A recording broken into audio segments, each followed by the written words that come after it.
Moin Leute, heute zeige ich euch, wie ich mir dieses Palettensofa hier aus diesen 3 Paletten gebaut habe. Daran soll es hinkommen. Ja, fangen wir einfach mal an. Als erstes zersäge ich die 2 der 3 Paletten direkt hinter der dritten Latte, so wie ihr es auch im Video sehen könnt. Das kann man mit der Handkreissäge machen, mit der Stichsäge. Ich habe es jetzt aber mit der einfachen Japan-Säge gemacht. Es gibt auch einen schönen sauberen Schnitt. Das wird unsere Sitzfläche. Dasselbe sägen wir natürlich auch für unsere Rückenfläche. Und die Schnitte sind eigentlich exakt dieselben. Einfach mal hingelegt. Sieht die Palette jetzt so aus. Ich habe mir hinten das Stück einfach reingelegt, um so ein bisschen zu schauen, ob die Neigung so in Ordnung ist oder ob ich eine andere Neigung haben möchte. Also das kommt nachher natürlich wieder weg. So, jetzt schraube ich schon mal die Sitzfläche auf meine Unterkonstruktion rauf. Das mache ich einfach mit 8x260er Tellerkopfschrauben.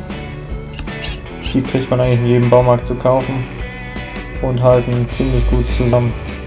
In jeden Fuß kommt eine reingeschraubt und die Konstruktion ist sehr stabil. So, einmal aufrichten.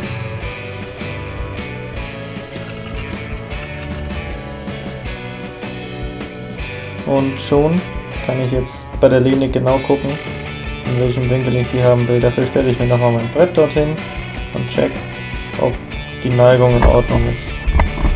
So, wenn die Neigung in Ordnung ist, messe ich mir einmal für mein Brett die Länge aus.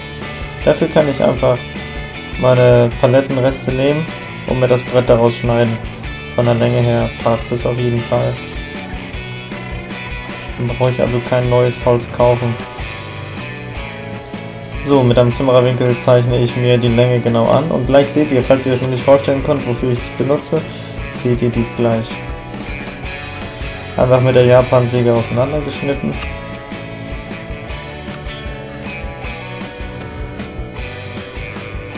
So, das brauche ich 3-mal. Es kann sein, dass die Längen etwas variieren, also lieber bei jedem Brett nochmal genau messen. Ihr seht gleich genauer, worauf ich hinaus möchte.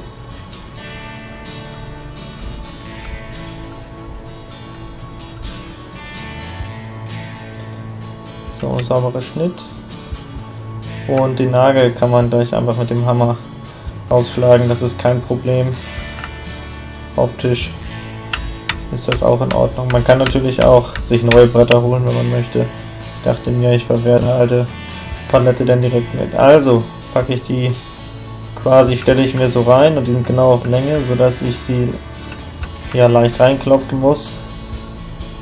So, man erkennt, ja, ganz stabil ist es noch nicht, aber vom Prinzip her schon mal, wie es sein will.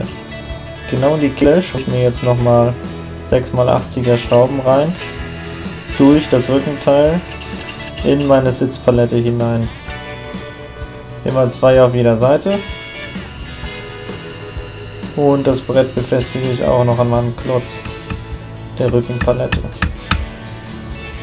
Ja, ein krumm gebogenes Flacheisen nagel ich auch auf die Grundpalette und an meine Rückenlehne.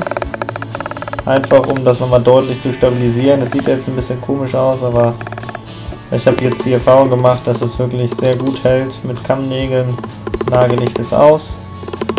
Und es ist eine extrem stabile Palette am Ende,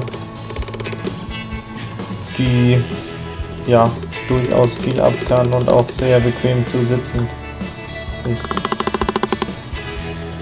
So, hier seht ihr es nochmal im Zeitraffer, wie ich die Nägel quasi ausnagel.